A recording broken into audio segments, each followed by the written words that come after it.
சரி. போன வீடியோல நம்ம வந்து சில ஃபார்முலாஸ மட்டும் அடுத்த வீடியோல சொல்றேன் அப்படின்னு சொல்லியிருந்தேன் இல்லையா? ஆக்சுவலா 15 மினிட்ஸ்ல நான் முடிச்சிரணும்டா.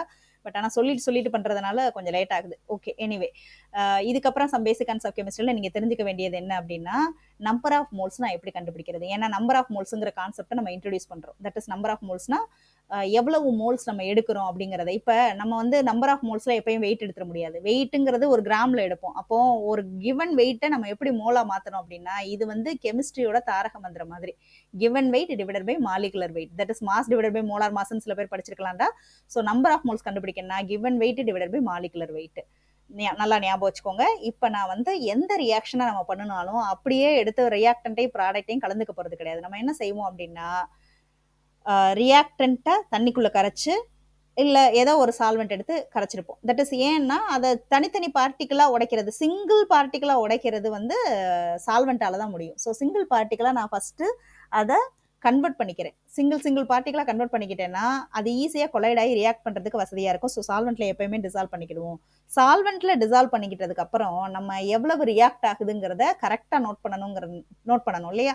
நம்ம இப்ப நம்பர் ஆஃப் மோல்ஸ் கால்குலேஷன்லயே பண்ணிக்கிட்டு இருந்தோம் அப்படின்னா நம்ம வந்து சால்வெண்ட்டே ஆட் பண்ணலைன்னா நம்பர் ஆஃப் மோல் கால்குலேஷனை ஈஸியா பண்ணிக்கிடலாம். சால்வெண்ட் ஆட் பண்ணி பண்றோம்னா நம்பர் ஆஃப் மோல் கால்குலேஷனை ஒவ்வொரு தடவையும் கண்டுபிடிச்சு பண்றதுக்காக நம்ம மொலாரிட்டி அப்படிங்கிற ஒரு கான்சென்ட்ரேஷன் டேர்மை டைரக்டா பண்றதுக்காக இன்ட்ரடியூஸ் பண்றோம். ஸோ மொலாரிட்டிங்கிறது ஃபர்ஸ்ட் இன்ட்ரடியூஸ் பண்ண ஒரு கான்சென்ட்ரேஷன் டேர்ம். மொலாரிட்டினா என்ன? Number of moles divided by volume of solution in litre. ஞாபகம் வச்சுக்கோங்க. Number of moles divided by volume of solution in litre. Number of மோல்ஸை ஈஸியா படிச்சுக்கலாம்டா. Given weight divided by molecular weight. இது மொலாரிட்டி கான்சென்ட்ரேஷன் டேர்ம். இப்போ நம்மளுக்கு மொலாரிட்டிலேயே நம்ம எல்லாத்தையும் பண்ணிக்கிட்டு இருந்தோம். பட் ஆனா இப்போ ஃபார் எக்ஸாம்பிள் CaOH ட்வைஸ் போட்டீங்க அப்படின்னு வச்சுக்கோங்க. இது ஒரு ஆசிட் பேஸ் ரியாக்ஷன்ல இன்வால்வ் ஆக போகுதுன்னா இதுல 2 OH இருக்கு. ஸோ இதனுடைய அசிடிட்டி என்ன அப்படின்னா 2. ஸோ இது 2 ஆசிட் மாலிகுல் கூட ரியாக்ட் பண்ண முடியும். HCl மாதிரி மாலிகுல் எடுத்துட்டீங்கன்னா 2 ஆசிட் மாலிகுல் கூட ரியாக்ட் ஆக முடியும். ஆனா நான் இதை 1 மோல்னு கணக்கு எடுத்திருப்பேன். 1 mole will be equal to 2 mole. அப்போ நான் இங்க மோல்ஸ் கால்குலேஷன்லயே பண்ணினேன்னா எனக்கு தப்பா வரும். ஏன்னா உள்ள போன உடனே அது 2 மோலா மாறுது. ஏன்னா OH தான் ரியாக்டிவ் எண்ட், கால்சியம் வந்து ரியாக்டிவ் எண்ட் கிடையாது ஆசிட் பேஸ் ரியாக்ஷனை பொறுத்த வரைக்கும். அப்போ என்ன ஆகும்னா உள்ள போன உடனேயும் இந்த OH 2ஆ மாறிடுதுங்கிறதுனால நான் இந்த சேம் கான்சென்ட்ரேஷன் டேர்மை யூஸ் பண்ண முடியல. ஸோ செகண்ட் கான்சென்ட்ரேஷன் டேர்மை இன்ட்ரடியூஸ் பண்றோம். That is called normality. Normality வரும்போது நம்பர் ஆஃப் கிராம் ஈக்குவலன்ஸ், அதாவது உள்ள போன உடனே அது எப்படி மாறுது அப்படிங்கறத நம்பர் ஆஃப் கிராம் ஈக்குவலன்ஸ். அது எப்படி மாறும்? Number of gram equivalents will be equal to number of moles into n factor.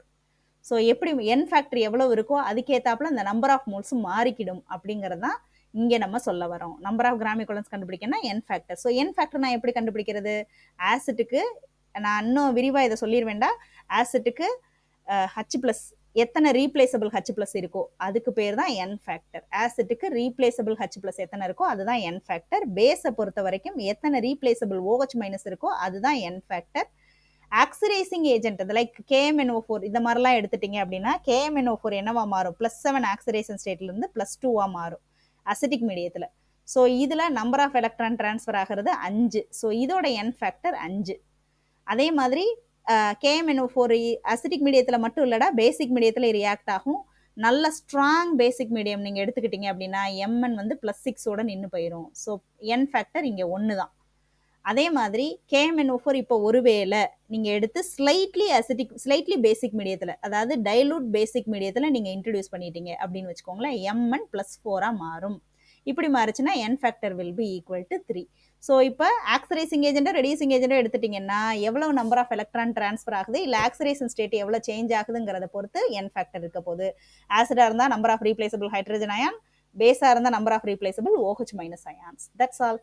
இதுதான் n ஃபேக்டர். இதை வச்சு நீங்க நார்மாலிட்டி கண்டுபிடிச்சிடலாம். சரியா? ஸோ அடுத்த கேஸ் என்ன அப்படின்னா, நார்மாலிட்டிங்கிற கான்சென்ட்ரேஷன் டேர்மை இன்ட்ரடியூஸ் பண்ணிட்டோம். ஸோ ஒரு பிரச்சனை முடிஞ்சு. ஆனா நீங்க வேற வேற ரீஜியன்ல பண்ணும்போது டெம்பரேச்சர் மாறும்போது நம்மளோட கான்சென்ட்ரேஷன் டேர்ம்ல எரர் நிறைய வருதுங்கிறதுனால அடுத்த கான்சென்ட்ரேஷன் டேர்ம் இன்ட்ரடியூஸ் பண்றோம். அதுக்கு பேர் தான் மொலாலிட்டி. இதை சொல்யூஷன்ஸ்ல நீங்க படிச்சிருப்பீங்க. Molality will be equal to number of moles of solute divided by weight of solvent in kilogram. இந்த ஒண்ணுல மட்டும்தான் சால்வெண்ட்டை தனியா எடுத்து அது வெயிட் எடுப்போம். ஏன்னா volume will change according to the temperature. Molality மட்டும்தான் சேஞ்ச் ஆகாது. So exact concentration term, that is errorless concentration term எதுன்னா மொலாலிட்டி தான். So molality. இது போக இன்னும் சில கான்சன்ட்ரேஷன் டேர்ம் இருக்கு. தட் இஸ் இப்போ நான் ஏ பின்னு 2 காம்பவுண்டை கலக்கிறேன் அப்படின்னா XA will be equal to number of moles of A divided by total number of moles. That is total number of moles na Na plus Nb. நான் ஏவையும் BA மட்டும் தானே கலந்தேன். That is XB is equal to NB divided by Na plus NB. இதெல்லாம் concentration terms. Number of some basic concept கெமிஸ்ட்ரியில் concentration terms ரொம்ப ரொம்ப முக்கியம். இருங்கடா, நான் டைம் வந்து மாறிடுச்சுன்னு பார்க்குறேன். எஸ் இன்னும் இருக்குது நம்மளுக்கு. ஓகே, ஸோ கான்சன்ட்ரேஷன் டேர்ம் இதில் கொடுத்துட்டோம். பட் ஆனால் கமர்ஷியல் கான்சன்ட்ரேஷன் டேர்ம் வேணும். ஏன்னா நம்ம லேபில் சும்மா கொஞ்சமாக பண்ணுவோம், அதுக்கு ஒரு 100 ml இவ்வளோ கரைச்சா போதும், மொலாரிட்டி இப்பெல்லாம் பார்த்துக்குவோம். ஆனால் இதே கொண்டு போய் நான் அங்கே இந்த இதில் பண்ணிடுறேன். தட் மீன்ஸ் நம்ம ப்ரொடக்ஷனில் 1 டன்னுக்கு பண்ணுற இடத்துலலாம் பண்ணிகிட்டு இருந்தோம்னா சரியாக வராது. அவங்களுக்கு நம்ம எப்படி கொடுக்கணும் அப்படின்னா weight per weight percentage. Weight per weight பர்சன்டேஜ்னா ரொம்ப ரொம்ப சிம்பிள்டா. மொலாலிட்டி டேர்மில் மட்டும்தான் டிவிஷனில் சால்வெண்ட்டோட வெயிட் மட்டும் வரும். மற்ற எல்லாத்துலேயும் சொல்யூஷன் தான் வெயிட் வரும், இல்லை சொல்யூஷனோட வால்யூம் வரலாம். So weight per weight percentage அப்படின்னா weight of solute divided by weight of solution. மறக்கக்கூடாது, வெயிட் ஆஃப் சொல்யூஷன். மேலே வந்து என்ன வெயிட்டில் எடுக்கிறீங்களோ, அதாவது இதை கிராமில் எடுத்திங்கன்னா இது கிராமில் தான் இருக்கணும், இது கிலோகிராமில் எடுத்திங்கன்னா இது கிலோகிராமில் தான் இருக்கணும், இன்ட்டு 100. ஸோ இதே பார்ட்ஸ் பர் மில்லியனில் கொடுத்துருப்பீங்க. அதாவது இது வேஸ்டேஜ் பார்ப்போம் இல்லையாடா, அந்த மாதிரி இடத்துக்கு பார்க்குறது. அதுக்கு என்ன பண்ணலாம் அப்படின்னா weight of solute or volume of solute, whatever maybe, weight of solute or volume of solute divide by weight of solution or volume of solution. Weight of solution into 10⁶. அவ்வளோதான்டா, இதுதான் பார்ட்ஸ் பர் மில்லியன். இதே மாதிரி wait per volume கூட இருக்குடா. Wait per volume percentage அப்படின்னா சொல்யூட்டை மட்டும் வெயிட்டில் எடுத்துக்கணும், வால்யூம் வந்து சொல்யூஷனை வந்து வால்யூமில் எடுத்துக்கணும். So weight of solute divided by volume of solution into 100 எடுக்கலாம். ஸோ இதெல்லாம் கான்சன்ட்ரேஷன் டேர்ம்ஸ் தான். இதெல்லாம் கமர்ஷியலுக்காக நம்ம யூஸ் பண்ண கான்சன்ட்ரேஷன் டேர்ம்ஸ். ஓகே, சரி. இதுக்கப்புறம் இன்னொன்று படிச்சிருப்பீங்க, ஈக்குவலண்ட் வெயிட் அப்படின்னு படிச்சிருப்பீங்க. நான் அந்த ஈக்குவலண்ட் வெயிட்டை நார்மாலிட்டி இடத்துலேயே சொல்லியிருக்கலாம்டா.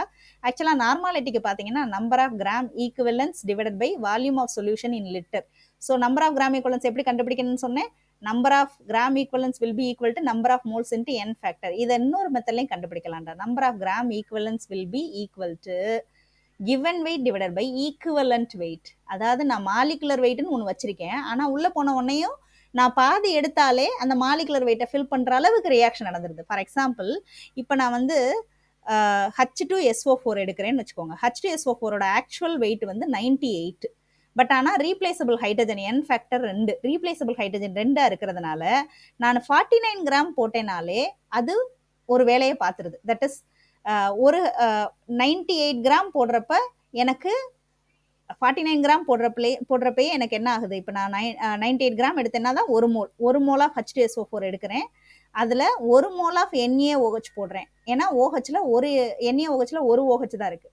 ஸோ ஒரு OH கூட ரியாக்ட் பண்ணும்போது நான் 49 கிராம் எடுத்தால் போதும். அப்போ 98 கிராம் எடுக்க வேண்டிய இடத்துல இதனுடைய பெசிசிட்டி 2ங்கிறதுனால ஆசிட்டை நம்ம H+ அயான்ஸை பெசிசிட்டின்னு சொல்லணும், பேஸுக்கு OH- அயான அசிடிட்டின்னு சொல்லணும். பெசிசிட்டி 2ங்கிறதுனால 49 கிராம் எடுத்தாலே அது சரியாயிருது. அப்போ அதைத்தான் நம்ம ஈக்குவலன்ட் வெயிட் சொல்ல போகிறோம். ஸோ ஈக்குவலன்ட் வெயிட்டுங்கிறது என்னது, நம்ம எடுக்க வேண்டிய வெயிட் ஆக்சுவலாக ஒரிஜினல் மாலிகுலர் வெயிட்டை விட நம்ம எடுத்தது இவ்வளோ எடுத்தால் போதும், அதுவே that will be equal to that 1 mole அப்படிங்கிற மாதிரி இருந்ததுன்னா அதுக்கு பேர் தான் ஈக்குவலன்ட் வெயிட். ஸோ ஈக்குவலன்ட் வெயிட்டை நான் எப்படி கண்டுபிடிக்கிறது அப்படின்னா equivalent weight is equal to molecular weight divided by n factor.